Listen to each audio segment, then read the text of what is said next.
Hi, and welcome to the Jessica Bailey Lounge, where we talk about the industry in Australia and the migrant people of color and their relation to it. And today I have got an interesting guest from the screen industry, which is my industry. She's a writer, a director, and a producer, award winning one at that. Ladies and gentlemen, please join me and welcome Cassandra Nguyen. Welcome to the talk show, Cassandra. Hi. I know that I did not get that surname correct. Please correct me. Pronounce it properly so that we can we can learn it. How do you pronounce It's it, really Sarah? good effort. Nguyen. Nguyen. Yeah. Okay, so the G is silent because there's a G there, isn't it? Yeah, so if you can imagine it spelt like, in your mind, you can spell like Newin, so Nguyen. Nguyen. Okay. Yeah. Is that All right. easier to imagine it like Yeah, that? Nguyen. Yeah, I'm yeah. gonna get that correct now. Yeah, You know? no, you will. Thank you for correcting me. But I do really like the Nigerian version of it. Of It's it, like, right? It's cool, yeah. hey? It's different. It's very Yeah. nice. Yeah, it's so good to have you here today. Tonight, Cassandra. Thank you for coming. Um, I know, just looking at you, you're not born here. Am I correct? I was born here. You were born here, Cassandra. You were born here. All Yes. right, all right. Well, Yeah. that's cool. That's cool. We still got something. We're still talking. Yeah. Now, you were born here. But your background is Asia. Yeah, so I come from a Vietnamese family. My family are refugees from the Vietnam War. So they came here in the 1980s. And so it was my mum and dad and my grandparents, my two sisters and my older brother. And then I was born, in Australia. Right. Okay. So talk to me about being born in Australia, being an Asian, because the reason I invited you here tonight is because of the space that you're in. Cassandra, you're in film. Yeah, it's kind of an Is that exciting. funny? I guess it could be funny. Yeah, it's an interesting space to be in because I think probably over the last 5 to 10 years or so, diversity and inclusion has just recently kind of come into the forefront of our culture, I suppose. But I still think it's quite relatively new thing considering how long film and TV has been around, and then for diversity and inclusion and equity initiatives to kind of be introduced now. So I think there's a lot of work to be done. So how did you? I didn't plan to interview you today. I wanted us to just chat, right? Yeah. Cassandra and I were just going to have a chat, right? Yeah. That was the plan. I said to her, "This is going to be a coffee chat." You know Yeah, what I mean? yeah. But seriously, I read her bio. This woman is really smashing things in screen. I'm there. I'm just a baby. I'm literally just coming, but she's there, and Oh, you're not a baby. with her background, and I'm thinking, how is she doing it? Because man, film is it's not an easy space, Cass. Even for the white Australian, it generally the film industry is not an easy space.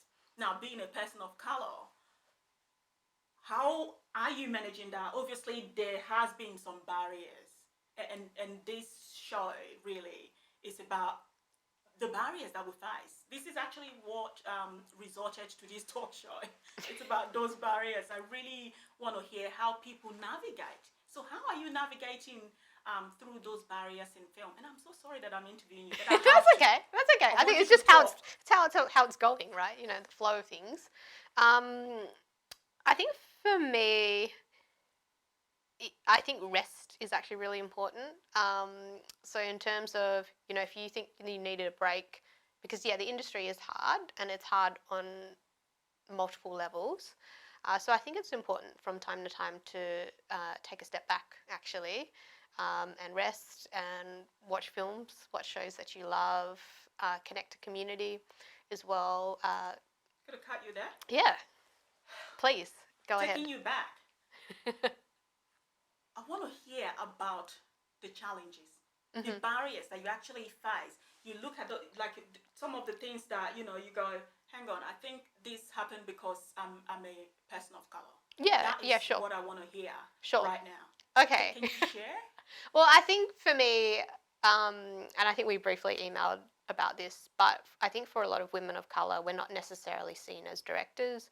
We're not necessarily seen as writers or cinematographers or producers even, I think, but that's probably a broader thing as well. Like I think we've had conversations where, for instance, I was in kind of a wealthy suburb of Perth, and I was just at this supermarket buying a sandwich, and dressed like I was coming from the office, and somebody came up to me and thought that I'd worked in the supermarket when I just wasn't wearing a uniform or anything, and I was, I guess, to me, obviously shopping.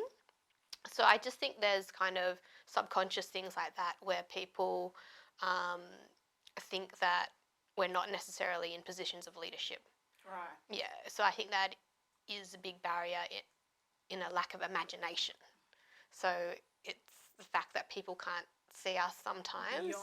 Beyond here, right? Yeah, and potentially beyond the help. And that, and there's nothing wrong with obviously those roles. I have been in those roles, but I'm also other things as well.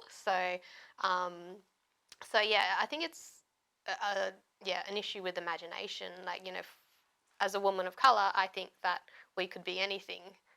We can be leaders, we can be writers, we can be directors, we can be in those positions of power and leadership. But I don't know that, when we go out into the world, that other people may see that, they might see something else. Cassandra, how are you pushing through? Because, man, you're pushing through.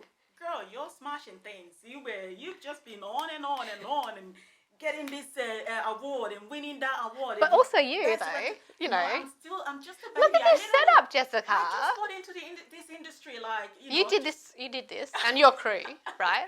Right. You got this, like, you just did it, Yeah. I know, but you're still ahead of me, and I'm already getting tired, right? I'm just a We're all so baby. tired. Yes, I'm getting we are tired. so tired. So, Cass, did you study film? I did. Yes, I studied film and TV at Curtin University, actually. What was your experience like? Did you feel any sort of loneliness and, like isolation or any sort of discrimination? I want you to share. For me, I was lucky in that there were a lot of POC in my year, but I have heard of other people in different film courses being the only person of colour in their year. Yep. And I've heard of people leaving their course due to issues that arose with that. So I know that my experience, I was fortunate in my experience, and I had a lot of wonderful friends and collaborators come out of that. But that's perhaps not everyone's experience, and I can imagine that it is incredibly isolating when you're the only one of anything in a room. So whether that be, like the community that you come from, or sexuality or gender representation, or whatever it is. Well, I can see you've never had any issue with accent barrier or anything, because obviously Yeah. you were born here, Yes. so you picked that I have a privilege there. quickly. Absolutely. Yeah? Yes, I have So an that accent works in your privilege. favor. Do you think that works in your favor? Do you? Yeah, absolutely. Yeah? I think so. I think because I have witnessed it a lot with, I guess, my parents, because my parents have a very strong accent, and sometimes I've noticed, and potentially, you probably know as well, like, Because I'm one of them. yeah, that sometimes people don't necessarily listen very well due to the accent, and I've seen that happen to my parents, I guess, numerous amount of times, where if the person was just listening to them, say just at the shop or whatever, then yeah, like it's just, like you said, another barrier that I think people really need to re-examine themselves and kind of work through. And it's really frustrating and disrespectful. Yeah. Now, okay. I don't want to keep punching your question. Yeah, sure. I have to ask because, Yeah. man, you as I said, yeah, I'm gonna pump it out of you. Yeah, Cass. please. Now, I think this could be beneficial for people, young people of color that that might be watching us right now, that are probably or hoping to go into this space of art or media. Talk to me. How are you surviving in film? is it something that you do full time, or do you sort of like step out and do something else that could sustain that you could sustain yourself with? Yeah, so in terms of how I make it sustainable is actually I do have a lot of hats that I wear. So I write, I direct, I take notes, I do a lot of news production as well, and to be honest, like any random jobs that pop up through my friends and stuff, I tend to do because that's just like bread and butter work. You know, you keep the lights on, you pay your bills. So it is a lot of hustle, and it's not always industry work that I do. I just will, take whatever work that I can when it comes up. Um, and I think in terms of just mentally, like I tend to think of it as a long game. So it's a marathon, and so that kind of circles back to rest. So um, yeah, like for me, it helps to think about, I'm in this for the long term because it is my passion. Wow. But having said that, there are times where you need to take a step back. You need to take a few days for yourself for self care, so that you can kind of come back refreshed. Because yeah, it is really really difficult. But for me, like I really love telling stories as well. So it also comes back to what you enjoy and what you love. But having said that, that doesn't necessarily need to be your job. So you kind of have to have those questions, ask those questions of yourself, whether do I love this enough, or like do I love this in a way that I want it to be my job, or do I love this and I can do something else and do this, So it doesn't have to be like a be and end all thing. Um, because yeah, it's really hard, and it'll be 10 plus years of work. I think minimum. Was there any time you feel like or felt like say uh, you applied for funding or anything and you were turned down because of XYZ, because of your background or anything? Have you ever had such experience? I think it's more a case of uh, sometimes people may not understand the story that you're trying to tell. So sometimes they don't have, let's just say, cultural knowledge of this particular story. So then, their reading of the story is that it's less valuable. But it's, if they're coming from a position where they, don't have that cultural knowledge, it is really hard for them to then judge that story. And who's to say what story has value over another? Um, so I guess in terms of funding, like I kind of take it with a pinch of salt. So like I try and not to kind of hinge all my hopes on it, if that makes sense. I go into it thinking, if this project gets funded, amazing. Like if not, then I'll feel sad about it, take a few days to grieve it, but then kind of think about other things, or maybe other ways, because going through like a funding system, and I guess maybe speaking about like Screen Agency now, that is not just the only way to get things done. So there are other ways. Yeah, there are other ways, like this way. Like doing it on that your you own. that you built yourself. Yeah, Yeah. exactly. Which is inspiring, and um, also how much faster is it that you can get this up by yourself? Like it's a matter of speed as well sometimes. Thanks, guys. I think one thing I want to pick out from you right now is, Cass, what is driving you? Oh, that's an interesting question. I think I just really love when stories are told well on screen, and I'm moved. So I think I'm driven a lot by emotion, actually. Um, I think that like stories are really powerful, and they can change people's hearts and people's minds, but also grow people's empathy as well. And I think there's a lot of, and I also love the skill and craft aspect of it. So it's the artistic which kind of is the emotion of it for me.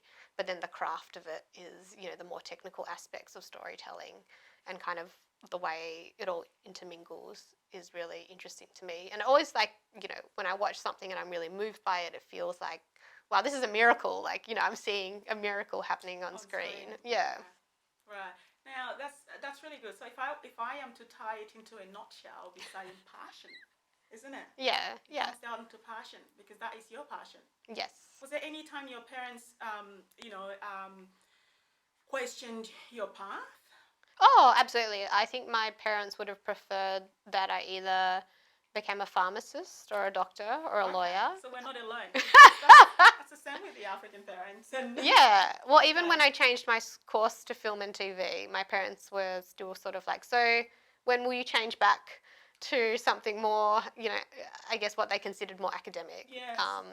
Something that the society welcomes, Yeah, yeah. Not film. Yeah, well, exactly. But sometimes you just have to have that little voice inside of you and just go, oh, I'm just going to push forward. So I believe in kind of, what's that saying? It's just don't ask for permission, ask for forgiveness.